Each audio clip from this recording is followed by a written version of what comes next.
Hello नमस्कार साथियों, दीप classes में आपका हार्दिक स्वागत है।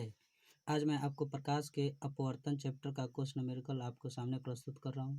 अगर अच्छा लगे, समझ में आए तो लाइक और शेयर जरूर करें दोस्तों। और अच्छा लगे तो शेयर जरूर करें, सब्सक्राइब करें, ताकि अगले वीडियो मैं तुरंत ही आपके सामने प्रस्तुत करूँगा। कहता है कि प्रकाश हवा से हीरा में प्रवेश करता है जिसका अपवर्तनांक 2.42 है और हीरा में प्रकाश का वेग ज्ञात करें। दोस्तों, प्रकाश हवा से कहाँ जा रहा है? हीरा में प्रवेश करती है जिसका अपवर्तनांक है 2.42 है। दोस्तों, हम प्रकाश के अपवर्तन चैप्टर में एक फार्मूला होता है जो n बराबर c/v, जहाँ c जो है आपको हवा में प्रकाश का वेग बताती है। c क्या बताती है? हवा में प्रकाश का वेग। और n जो है आपको अपवर्तनांक बताता है। n क्या बताता है? अपवर्तनांक। दोस्तों, v जो है यह हवा के छोड़ करके किसी अन्य माध्यम में प्रकाश का वेग बताती है, जिसका मान निकालना है हमें। n बराबर होता है c/v, है ना। तो n का वैल्यू आपको दे दिया है। कितना दे दिया है दोस्तों? 2.42 दे दिया है। c का वैल्यू हम जानते हैं कि 3 × 10⁸ मीटर पर सेकंड होता है।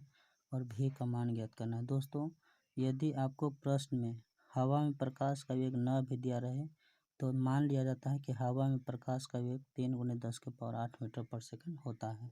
इसके आधार पर आपको यहाँ से v का वैल्यू निकालना है। तो v बराबर हो जाएगा, इसको क्रॉस मल्टीप्लाई करेंगे तो हो जाएगा 3 × 10⁸ बटा में 2.42। यहाँ से v बराबर पॉइंट हटाएंगे तो ऊपर में कितना हो जाएगा? 100। यहाँ से हो जाएगा 300 × 10⁸ बटा में 242। इसको दोस्तों अगर भाग देंगे तो लगभग 1.24 आएगा और गुना 10⁸ मीटर पर सेकंड आंसर। नेक्स्ट कहता है प्रकाश हवा से जल में प्रवेश करती है जिसका अपवर्तनांक 1.33 है। तो जल में प्रकाश की चाल ज्ञात करें। तो हम सेम क्वेश्चन है दोस्तों, उसी फॉर्मूला बनाएंगे। n बराबर में क्या होता है? c/v, जहाँ पर n क्या है? n अपवर्तनांक है और n का वैल्यू आपको दे दिया कितना? 1.33। और c का वैल्यू होता है, मान हम लोग जानते हैं कि हवा में प्रकाश का वेग कितना होता है? 3 × 10⁸ मीटर प्रति सेकंड। दोस्तों, न्यूमेरिकल बनाने से पहले आप क्वेश्चन में जो भी डाटा दिया होगा उसे लिख लेना चाहिए। उसके बाद फार्मूला बेसिस इसको है, इसको बना दें। n बराबर होता है c/v। तो यहाँ से n का वैल्यू ले देंगे 1.33। c का वैल्यू हम जानते हैं कि 3 × 10⁸। यहाँ से क्या निकलना है? v का वैल्यू निकलना है, ठीक है। तो यहाँ से क्रॉस मल्टीप्लाई करेंगे तो v बराबर हो जाएगा 3 × 10⁸ और बटा में 1.33। पॉइंट हटाएंगे दोस्तों तो ऊपर में क्या हो जाएगा? 100। यहाँ से v बराबर हो जाएगा 300 × 10⁸ बटा में 133। यहाँ से v का वैल्यू निकालेंगे, इसको भाग देंगे, यहाँ से यहाँ काटेंगे तो लगभग 3 दूना 6 यानी कि हो जाएगा आपको लगभग हो जाएगा 2.26 × 10⁸ मीटर पर सेकंड। ये आपको निकल गया किसका पूछा? जल में प्रकाश की चाल। ये आपका किस में प्रकाश की चाल निकल गया? जल में प्रकाश की चाल आंसर।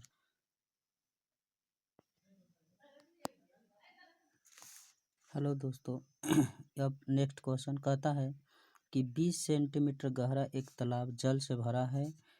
जल का अपवर्तनांक 4/3 है। तो उस तालाब की आभासी गहराई ज्ञात करें। दोस्तों, हम लोग क्लास 10 में पढ़ते हैं अपवर्तनांक का एक फॉर्मूला होता है कि अपवर्तनांक बराबर वास्तविक गहराई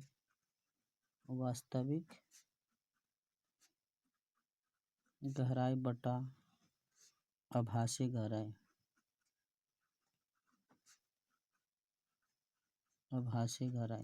कहता है दोस्तों 20 सेंटीमीटर गहरा एक तालाब है जो जल से भरा हुआ है। जल का अपवर्तनांक 4/3 है। तो उस तालाब की आभासी गहराई ज्ञात करें। दोस्तों, कहा जाता है कि जब मान लेते हैं कि मान ली कोई पात्र है और यह पूर्णतः क्या चीज़ से भरा है? जल से भरा हुआ है। तो यदि इसमें कोई इस तरह से छड़ रखा हुआ है तो इसको देखने पर इसको यहाँ से अगर देखेंगे तो यह जो है यहाँ के बाद हल्का छड़ी तिरछा महसूस होता है। तो यही बोलता है कि इसका आभासी गहराई ज्ञात करें। वास्तविक गहराई यहाँ से यहाँ तक होता है, बट ये आभासी गहराई पता चलता है कि यह कुछ तिरछा, चाहे कोई सिक्का, कोई बर्तन में सिक्का रहता है तो सिक्का ऊपर उठा हुआ प्रतीत होता है। वही पूछ रहा है इसमें कि आभासी गहराई ज्ञात करें। तो यहाँ से वैल्यू एन का वैल्यू आपको दे दिया है 4/3 और वास्तविक गहराई दे दिया है आपको कितना सेंटीमीटर, 20 सेंटीमीटर। आपको 20 सेंटीमीटर गहरा एक तालाब है, मान लीजिए कि तालाब है, ये तालाब की गहराई कितना है यहाँ तक, यहाँ से यहाँ तक 20 सेंटीमीटर है। और आभासी गहराई मतलब कि यहाँ से यहाँ तक है, इसका जो वो तिरछा हुआ सिक्का उठा हुआ प्रतीत होता है या कोई भी छड़ी तिरछा प्रतीत होता है प्रकाश के अपवर्तन के कारण, तो वही इसका आभासी गहराई पूछ रहा है। तो वास्तविक गहराई यहाँ पर दे दिया है 20 सेंटीमीटर और आभासी गहराई मान लेते हैं एच। तो यहाँ से क्रॉस मल्टीप्लाई करेंगे तो 4 इंटू एच बराबर हो जाएगा दोस्तों 3 इंटू 20। तो यहाँ से एच बराबर कितना हो जाएगा 3 इंटू 20 बटा में 4, 5 जो कितना हो जाएगा 20।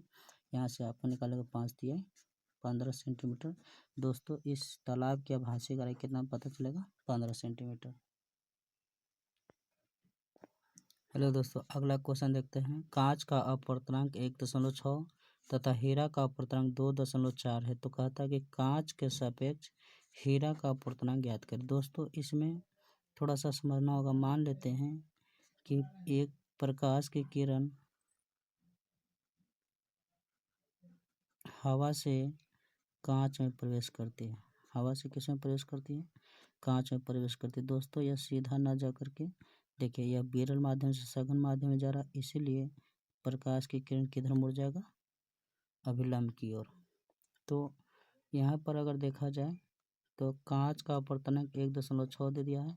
इसका मतलब कि हवा के सापेक्ष कांच का अपवर्तनांक, हवा के सापेक्ष किसका अपवर्तनांक दे दिया है, कितना दे दिया है 1.6। हवा के सापेक्ष कांच का अपवर्तनांक आपको दे दिया है 1.6 दे दिया है दोस्तों। अब यही अगर देखा जाए तो यदि ऊपर में हवा मान लेते हैं और नीचे में क्या मान लेते हैं, हीरा, नीचे में हीरा मान लिया जाता है, तो प्रकाश की किरण यदि हवा से हीरा में प्रवेश करेगा तो यह भी अभिलंब की ओर मुड़ जाएगा। तो इसमें यहाँ पर हीरा का अपवर्तनांक दे दिया है 2.4, यानी कहेंगे कि हवा के सापेक्ष हीरा का अपवर्तनांक, हीरा को डी से इंडिकेट करेंगे दोस्तों, तो डी म्यू ए का वैल्यू दे दिया है 2.4। दोस्तों पूछ रहा है कि कांच के सापेक्ष हीरा का अपवर्तनांक, कांच के सापेक्ष किसका अपवर्तनांक पूछ रहा है, हीरा के अपवर्तनांक पूछ रहा है दोस्तों। कांच के सापेक्ष हीरा का अपवर्तनांक है ना, कांच के सापेक्ष किसका अपवर्तनांक पूछ रहा है, हीरा, यानी कि डी म्यू जी। कांच के सापेक्ष किसका अपवर्तनांक पूछ रहा है, हीरा के। कांच के सापेक्ष हीरा के अपवर्तनांक हो जाएगा आपको दोस्तों, आपको यहाँ पर हो जाएगा कि देखिए कांच के सापेक्ष हीरा का अपवर्तनांक पूछ रहा है, तो पहले आपको हीरा का अपवर्तनांक कितना दिया है, यानी कि डी म्यू ए बटा जी म्यू ए। देखिए दोस्तों कांच के सापेक्ष हीरा का अपवर्तनांक पूछ रहा है ना, देखिए कांच के सापेक्ष हीरा का अपवर्तनांक, तो पहले हीरा का लिख देंगे, तो हीरा का अपवर्तनांक कितना दिया है 2.4, उसके बाद कांच का अपवर्तनांक लिख देंगे।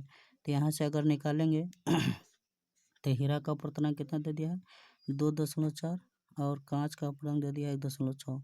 यहाँ से पॉइंट हटा देंगे और काटेंगे तो हो जाएगा आप यहाँ से काट देंगे तो 8 दूनी 16, 8 3 24, यानी कि 3/2, यानी कि अपवर्तनांक हो जाएगा आपको, यानी कि डी म्यू, यहाँ से हो जाएगा डी म्यू जी बराबर हो जाएगा, इसको भाग दे देंगे तो हो जाएगा कितना 1.5 आंसर।